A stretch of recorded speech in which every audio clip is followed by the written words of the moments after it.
Namaku Nisa. Aku tinggal di sebuah kota kecil yang tenang, dikelilingi sawah, perbukitan, dan suara jangkrik di malam hari.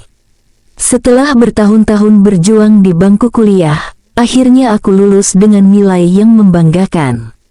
Mamah, Marni, adalah seorang janda yang membesarkan aku dan adikku, Susi, sendirian sejak ayah meninggal saat kami masih kecil. Hidup kami sederhana, tapi hangat dan penuh canda. Beberapa bulan setelah lulus, aku diterima bekerja di sebuah perusahaan swasta. Tidak besar, tapi cukup untuk membantuku mandiri dan menabung.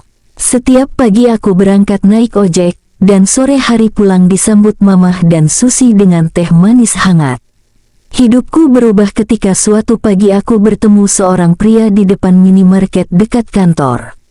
Namanya Robi. Awalnya dia hanya bertanya arah, tapi sejak itu kami jadi sering bertemu secara kebetulan. Atau mungkin memang sengaja. Robi berbeda dari kebanyakan pria yang pernah kukenal. Sikapnya dewasa, lembut, dan selalu memperhatikanku. Ia mengingat hari ulang tahunku bahkan saat aku sendiri lupa. Ia mengantarku makan siang di kantor. Ia mengajakku bicara tentang masa depan. Aku serius sama kamu, Nisa, katanya suatu malam, saat kami duduk di bangku taman, di bawah cahaya bulan. Aku ingin melamar kamu, menjadi imammu. Aku menatap matanya, dan untuk pertama kalinya dalam hidupku, aku merasa dilindungi. Setahun kemudian, kami menikah. Pernikahan kami sederhana tapi penuh doa. Karena kondisi keuangan belum stabil, kami sepakat tinggal sementara di rumah Mamah, bersama Mamah dan Susi. Semua orang tampak bahagia, atau setidaknya, saat itu aku percaya mereka begitu. Aku tidur di kamar masa kecilku yang kini kupakai berdua dengan suamiku. Susi masih sering tidur larut karena tugas kuliah, dan Mamah tetap jadi sosok penyayang seperti dulu. Tapi kadang, aku menangkap tatapan aneh Mamah pada Robi. Tatapan yang tak bisa kujelaskan, seperti kagum, atau haus. Namun aku menepis semuanya. Aku baru menikah. Aku bahagia. Dan rumah ini, adalah rumah yang kubangun atas cinta. Aku tidak tahu, bahwa dari balik dinding rumah ini, cinta yang kutanam telah dicuri diam-diam. Bukan oleh orang luar, tapi oleh darah dagingku sendiri. Hari-hariku setelah menikah terasa seperti mimpi indah. Robi, lelaki yang kini resmi menjadi suamiku, adalah pribadi yang hampir sempurna di mataku. Dia sopan, perhatian, dan selalu tahu cara membuatku tersenyum. Meski kami tinggal di rumah orang tuaku, dia tidak pernah mengeluh. Bahkan sering membantuku dan Mamah di dapur atau memperbaiki keran bocor tanpa diminta. Istri hebat harus punya suami yang bisa diandalkan, Katanya sambil tertawa kecil, saat ia membetulkan genteng bocor sambil diguyur hujan tipis. Sikapnya yang ramah membuat semua orang cepat akrab dengannya. Mamah bahkan sering memujinya di depanku. Nisa, kamu beruntung dapat suami seperti Robi. Laki-laki sabar, rajin, dan bisa menghormati orang tua, ujar Mamah sambil tersenyum kecil. Aku hanya mengangguk, merasa lega bahwa Mamah bisa menerimanya sebaik itu. Susi pun terlihat akrab dengan Robi. Kadang mereka bercanda di ruang tengah saat aku sibuk di dapur. Aku merasa senang melihat mereka bisa menyatu dalam satu atap. Robi memang pandai mengambil hati. Namun, perlahan-lahan, mulai ada hal kecil yang mengganjal. Suatu malam, aku terbangun untuk ke kamar mandi. Saat melangkah ke lorong gelap, aku melihat bayangan seseorang keluar dari kamar Mamah. Tubuh tinggi dan bahunya, Robi. Aku memanggil pelan, Robi. Tapi bayangan itu hanya diam sejenak, lalu berlalu cepat ke arah ruang tengah. Ketika aku kembali ke kamar, Robi sudah di tempat tidur, pura-pura tidur sambil memunggungiku. Jantungku berdetak lebih cepat, tapi aku meyakinkan diri. Mungkin aku salah lihat, mungkin itu hanya bayangan. Malam-malam berikutnya pun muncul kejadian aneh lainnya. Suara langkah di lorong saat semua sudah tidur. Lampu kamar mandi yang menyala padahal tidak ada yang masuk. Aroma dupa samar yang tidak biasa. Namun karena aku mencintainya, dan karena aku percaya pada keluarga sendiri, aku menutup semua kecurigaan itu dengan satu alasan. Mereka mencintai aku, mana mungkin mereka menyakitiku. Aku tidak tahu bahwa kepercayaan itu akan menjadi lubang pertama menuju jurang pengkhianatan paling keji dalam hidupku. Aku masih ingat hari itu dengan sangat jelas. Di sebuah restoran kecil, dengan lampu gantung temaram dan suara musik akustik lembut, Robi berlutut sambil membuka sebuah kotak cincin. "Menikahlah denganku, Nisa. Aku ingin menjadi suami yang bisa menjagamu selamanya." Air mataku langsung menetes. Aku mengangguk pelan, dan malam itu menjadi malam paling bahagia dalam hidupku. Pernikahan kami berlangsung 2 bulan setelah lamaran. Meski sederhana, semua terasa sempurna. Aku mengenakan kebaya putih sederhana, rambut disanggul anggun, dan mamah menangis saat menyematkan kerudungku. Susi menjadi pendampingku, dan aku melihat dia tersenyum sepanjang acara. Robi pun terlihat sangat bahagia. "Kamu cantik sekali," bisiknya di telingaku saat kami duduk di pelaminan. Saat kami sah menjadi suami istri, aku merasa dunia menyatu dalam pelukanku. Segala harapan masa depan, segala luka masa lalu, seolah larut dalam ikatan suci ini. Mamah tersenyum bangga, dan Susi memelukku erat setelah prosesi selesai. Tapi entah kenapa, saat melihat ke arah Mamah dan Robi yang berbicara pelan di dapur, aku merasa ada sesuatu yang tidak biasa dalam cara Mamah menatapnya. Terlalu lembut, terlalu dekat. Setelah pesta, kami kembali ke rumah. Karena kondisi ekonomi kami belum memungkinkan untuk menyewa rumah sendiri, Mamah menyarankan agar kami tinggal di rumah dulu saja. "Ini rumah kamu juga, Nisa. Gak apa-apa, anggap aja sambil menabung," katanya. Aku setuju. Toh selama ini rumah itu sudah seperti tempat paling nyaman untukku. Tapi aku tak tahu, keputusan itu adalah awal dari akhir semua ketenangan yang kukenal. Hari-hari pasca menikah tampak biasa saja di permukaan. Tapi perlahan, rumah ini mulai berubah.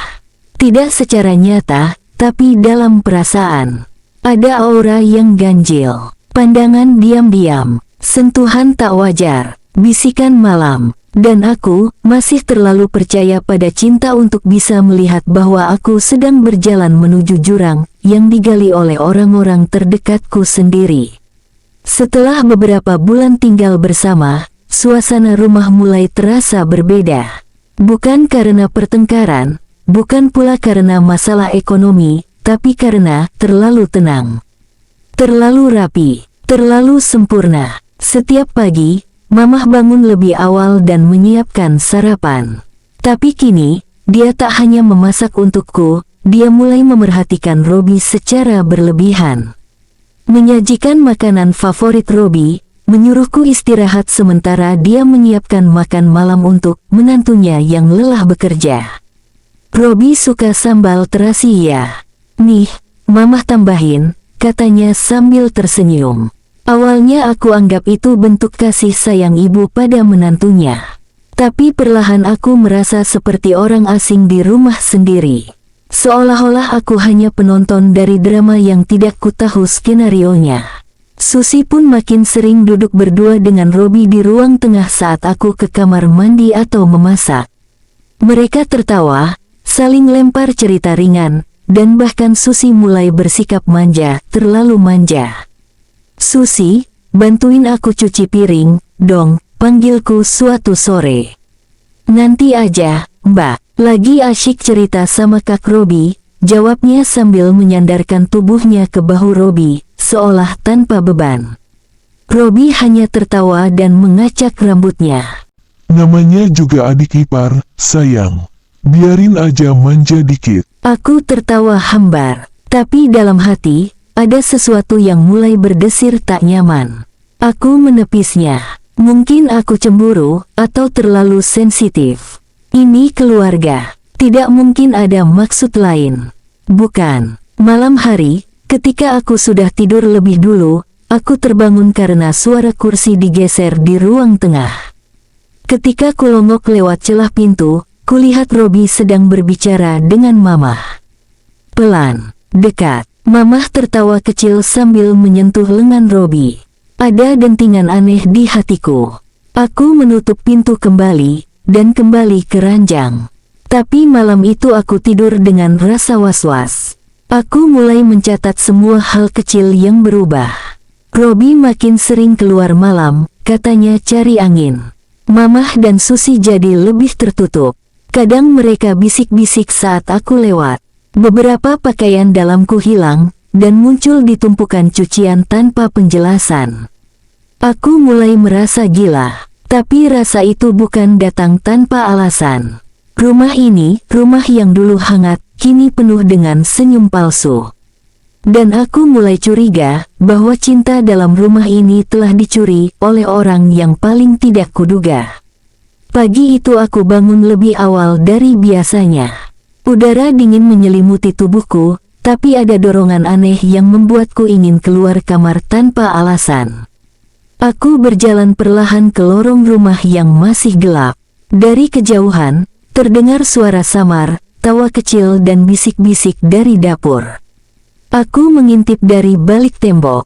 Jantungku nyaris berhenti. Di sana, Robi dan Mamah berdiri sangat dekat. Mamah sedang menyuapkan sesuatu ke mulut Robi dengan sendok kecil, dan Robi, dengan santainya memegang pinggang Mamah. Gerakan yang bukan sekadar menantu dan mertua. Aku rindu kamu semalam, suara Mamah pelan, nyaris seperti hembusan angin. Aku cepat-cepat kembali ke kamar. Tubuhku gemetar, keringat dingin membasahi tengkukku. Apa yang baru saja kulihat? Tidak, itu pasti mimpi. Mungkin aku hanya salah lihat. Atau aku sudah mulai gila. Hari-hari berikutnya aku mulai diam. Tapi mata dan telingaku lebih awas dari sebelumnya. Aku mulai memperhatikan semua detail kecil. Pakaian Robi yang kadang tidak ada di kamar saat aku bangun. Wewangian aneh dari kamar Mamah. Susi yang diam-diam memakai lipstik dan baju tipis saat hanya ada Robi di rumah. Dan malam itu menjadi puncaknya. Saat aku bangun karena mimpi buruk dan ingin minum, aku melewati kamar Susi yang pintunya terbuka sedikit. Dari celah pintu, aku melihat Robi di dalam. Bersama Susi, di ranjang. Mereka tertawa, dan Robi mencium bahu adikku. Aku ingin berteriak, ingin masuk dan memukul mereka. Tapi kakiku kaku, lidahku keluh. Dadaku nyeri seperti ditusuk paku. Aku berbalik, menutup mulut, dan kembali ke kamar. Menangis dalam diam. Rumah ini bukan lagi rumah. Ini neraka yang menyamar menjadi surga. Aku akhirnya tahu. Suamiku tidur dengan ibuku. Dan juga adikku. Bagaimana mungkin? Dan lebih dari itu, mengapa mereka semua terlihat begitu tenang? Seperti tidak ada dosa. Seperti mereka sedang menjalani sebuah rencana yang lebih besar. Aku mulai menyadari, ini bukan sekadar perselingkuhan. Ini sesuatu yang lebih gelap, lebih jahat, dan aku bersumpah, jika mereka menyembunyikan sesuatu, aku akan membongkarnya satu persatu.